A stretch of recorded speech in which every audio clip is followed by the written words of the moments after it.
वाशिम जिल्ह्यातील 3 नगर परिषद व एका नगरपंचायतीसाठी 2 डिसेंबर रोजी मतदान प्रक्रिया पार पडली होती। त्यातच कारंजा ज्या नगर परिषदच्या ज्या निवडणूक प्रक्रिया पार पडल्यानंतर त्याच्या ईव्हीएम मशीन येतात त्या कारंजा कृषी उत्पन्न बाजार समिती येथील जे शेतकरी भवन आहे या ठिकाणी स्ट्रॉंग रूम बनवण्यात आली आहे आणि या ठिकाणी कडोकट बंदोबस्तात ही जे ईव्हीएम मशीन आहे ते ठेवण्यात आले आहे। आपण बघू शकतो या ठिकाणी SRPF तसेच स्थानिक पोलीस या ठिकाणी मोठ्या प्रमाणात ग्रस्त इथं दिसून येत आहे। विशेषतः म्हणजे या ठिकाणी जर बघितलं तर CCTVच्या द्वारे या प्रक्रियेवर पूर्ण नजर ठेवून ईव्हीएम मशीन असो या परिसरात ज्याही घडामोडी आहेत त्याच्यावर CCTV मध्ये कैद होत असून या ठिकाणी परिसरात येण्यास सक्त मनाई आहे। विशेष म्हणजे पोलीस बंदोबस्त मोठ्या प्रमाणात लावण्यात आलेला आहे।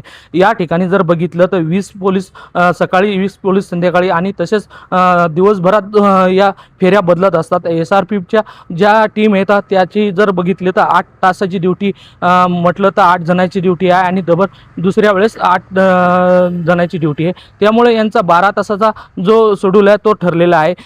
त्यामुळे या जर स्ट्रॉंग रूमवर जर बघितलं तर मोठ्या प्रमाणात पोलीस बंदोबस्त आणि कडक व्यवस्था केल्याची आपल्या यावरून दिसून येते। कॅमेरामन सचिन राणेसह विठ्ठल देशमुख TV9 मराठी वाशिम।